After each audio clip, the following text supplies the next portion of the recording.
So, Luis, this is right now considered the biggest match in the schedule. Atlanta United now coming over, and how you feeling about this one right now? It's only going to be here in about a day or two. These games are always exciting. I think that's one of the benefits over the last 6 years being able to play for this club is you get to participate in some big matches, and I know that the guys are going to be ready for it, and I hope it ends up being as advertised, and I have every reason to think that it will. So. Last time you were down in Atlanta, you were injured. I believe it was. There was an injury that you had. Ryan Mera stepped up for you. And now that you're going to take on these big boys, what's it like when you have to face players like Josef Martinez and Miguel Almiron, who are very dangerous with the ball, even without the ball? Yeah, not even just those two. I mean, you look at the goal that Julian Gressel scored last week, Tito Villalba against San Jose. They have some very, very good difference makers. And you look across the field, and they've found a way somehow to fit all that into the salary cap. But nonetheless, we know that we're going up against a very difficult opponent. And it's not just those guys. Of course, those are the guys that are going to get the headlines. Those are the guys that, within a blink, can change the game. So for us, it's about constantly being aware of where they're at, being able to play with the tactics that we need. And of course, when we get the opportunity in a game like this, we have to make plays as well.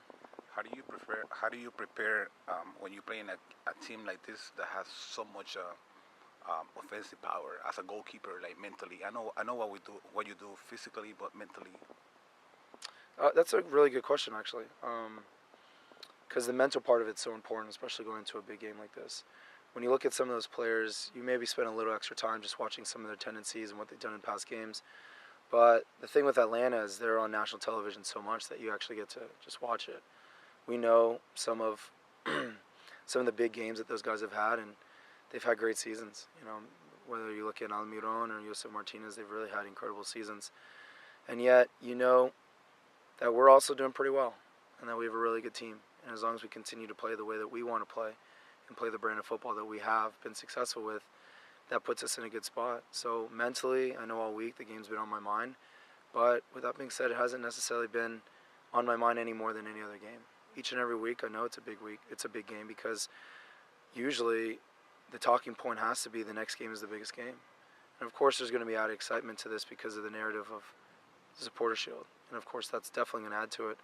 But I know mentally, as soon as we won 2-0 against our last opponent, we have to switch off and get ready for the next one. And we've been preparing all week for Atlanta, and it's going to be a good game.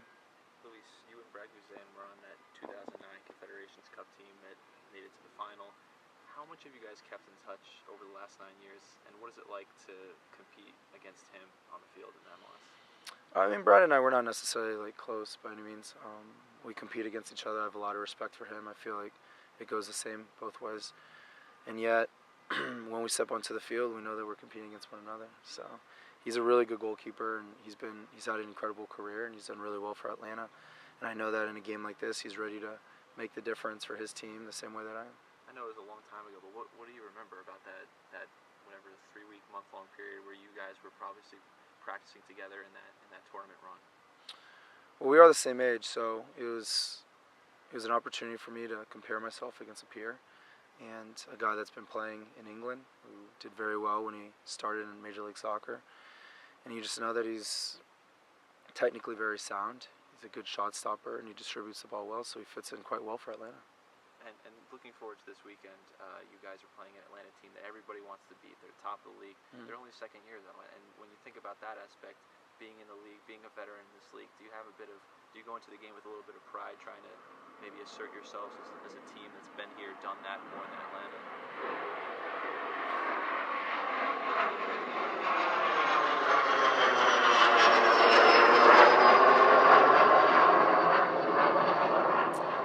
Short answer, no. For us, they're the team in front of us, and they're one step closer to something that we want in the Supporter Shield. But when you do take a step back and look at what the organization's been able to do in 2 years, it's pretty impressive. And it continues to push this league forward. And the way that they've been able to go out and get players that can make a difference right off the bat, they're young. So you can imagine it's a good bit of business if they're able to sell them. But that's the sort of ownership group that makes this league exciting, and I feel like that's why there's a lot of momentum in the league, because you have guys that want to come in and put their impression right away. And Arthur Blank has done a great job. To be able to share a stadium with a football team and pack it out is really impressive. But more than that, to put a product on the field that's so exciting, such as Atlanta United. Obviously, Bradley's not going to be there. We all know about the yellow card suspension. And while don't know if you had to say anything today, but when the day comes, as captain of this club, what do you say to the guys on that day when Brad will be suspended?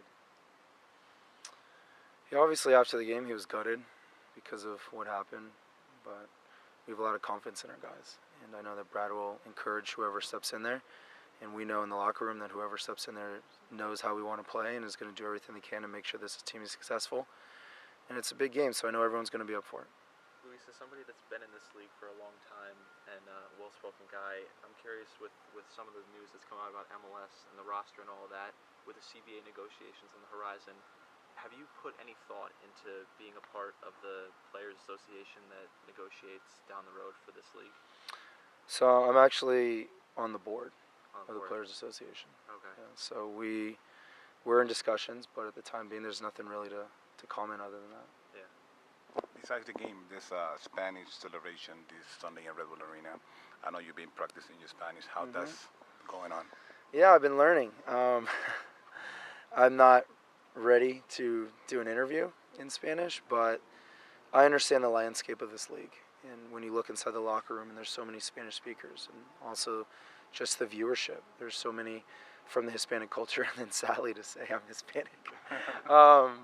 My dad coming from Puerto Rico, and I don't speak Spanish, so I'm doing everything I can to learn, and I'm hoping that over the next year or two, it continues to improve to the point where I can do interviews in Spanish, but more importantly, I can communicate to the guys that are coming here so that they feel welcome, so they feel included, and if that's one little part that I can contribute as a leader, then I want to do it. How the Spanish players inside the locker rooms are helping you to develop? They do a really good job of clowning my Spanish, so by that sort of, I mean, regardless, these guys are great, and I try my best to speak with them, and I think they appreciate it, but they're also very jovial about it, which is pretty awesome. So I think it's very important. It's an important life skill to possess, and it's something that I'll continue to improve upon.